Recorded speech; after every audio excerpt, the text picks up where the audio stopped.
Hey everybody, welcome back to the channel for another Flea Market Finds episode, and this is stuff that I picked on October 8th at the outdoor flea market, and this was not a great day. Didn't get a whole lot of stuff, so this is going to be probably a pretty short episode. Let's dive right in. I did get some deals though.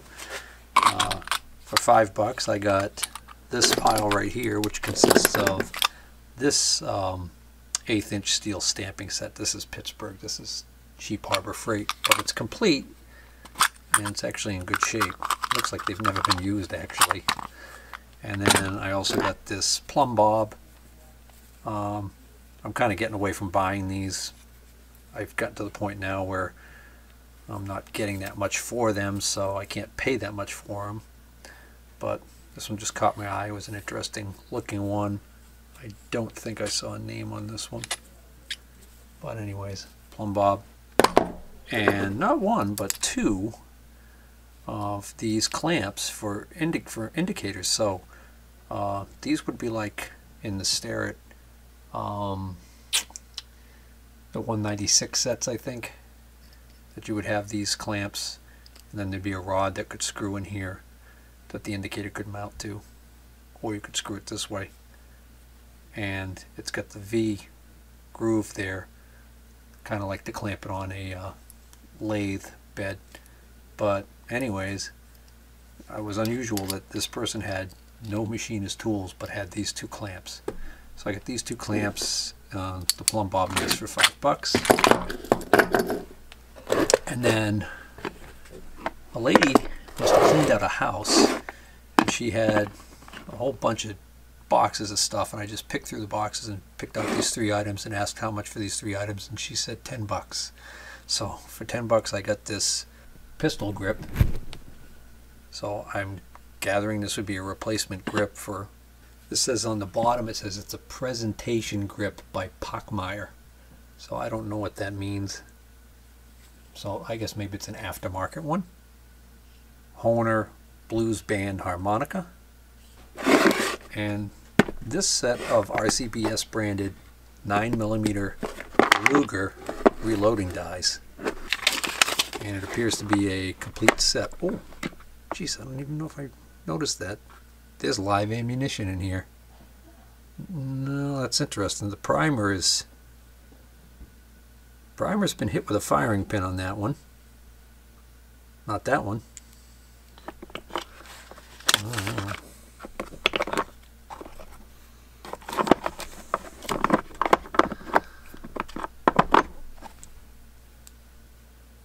That one's got no primer in it. This semi-jacketed hollow point. But this alone was well worth $10.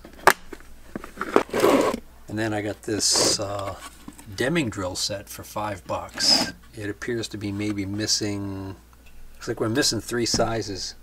But these 4 are brand new, never used, and this one is the only one that appears to have been taken out of the package, and it's still in excellent shape. And I got that for $5, so a buck a drill, that's worth it, even though it's a Chinesium import. Then for my buddy Don, sells me stuff a lot. He usually doesn't always have machinist tools, but he'll have stuff that just catches my eye, and I'll end up getting a good deal from him. Got this whole box of stuff right here for $25, and let me just put this off to the side and take it out and show you what's in there. So for starters, there's all of these, all this stuff is Klingspor is the brand, which apparently is a pretty good brand. So what's in here is like an assortment of cutoff wheels, Chromaflex, Kronenflex, K960TX Special. This one's ceramic, but there are some metal cutting ones in here too.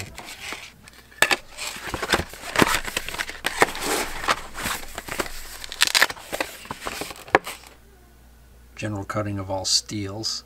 So the K960TX is a ceramic cutoff wheel for stainless steel, high alloy steels, and non-ferrous metals. Oh, it's a ceramic wheel, not a wheel for cutting ceramic tile. So it is mills. And you get the gist. Each one of these packs has 2 or 3 of these discs in it. They're all, I think, the same.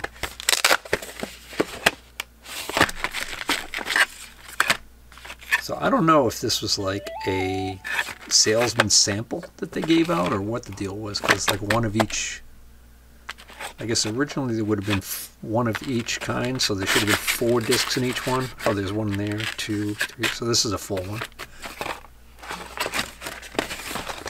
So there's aluminum oxide cutoff wheel for general cutting of all steels, aluminum zirconia cutoff wheel for stainless steel, steel and non-ferrous metals, a ceramic cutoff wheel for stainless steel, high alloy steels and non-ferrous metals, and an aluminum oxide cutoff wheel for general cutting of all steels and castings. So I got 1, 2, 3, 4, 5, 6, 7 of these folders with a bunch of cutoff wheels. This little quick change discs deal. So this is a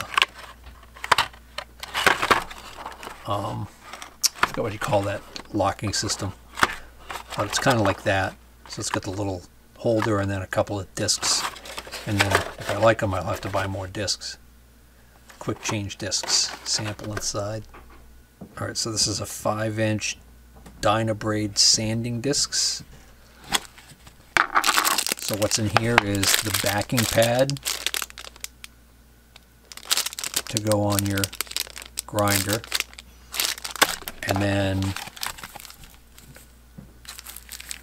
a few different sizes of these hook loop style stick-on sanding discs.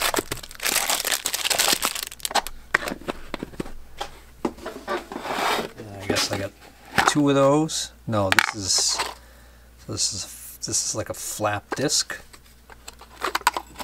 This is something else.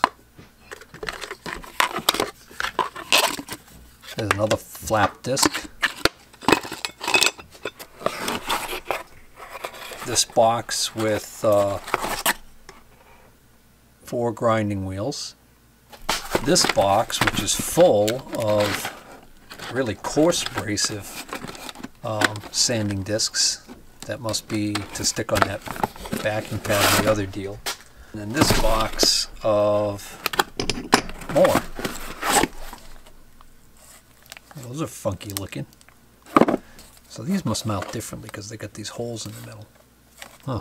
I don't know if I can even use those. Alright, I'm not going to worry about it. And that, so like I bought all that for 25 bucks, and he happened to have these 2 milling cutters laying there, and he let me take these for free. This one is just a carbide tooth staggered tooth cutter. This one caught my eye because it's got inserts. So, and it's got an interesting geometry to it here. It's got 2 side-by-side inserts followed by a single insert, and then 2 and then single. So other than being rusty, that might be fun to play with. Alright guys, I do have 2 more items to show you before we wrap this video up. So let me just move some things out of the way here. Well, I know I said there was a couple items left. There's actually 3. I forgot about this thing. This is an early Etco branded tapping head. It looks like heck. It's dirty as hell, and just looked like a rusty piece of junk to the guy who had it. But the funny thing is, it actually works. When you pull down, it changes direction like it should, and even the slip clutch is working. So anyways, I got this for like $5, so I couldn't pass it up. It was getting near the end of the day and nobody else showed any interest in it, but I think I could probably still get 25 bucks for that.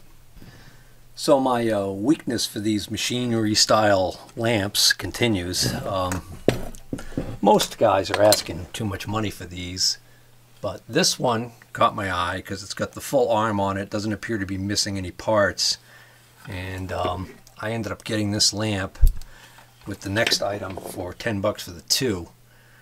What upsets me is I inadvertently ended up breaking off the switch when it was in the trunk of the car. I must have put something on top of it, or it shifted, and by the time I got home I realized, oh, I had broken that off.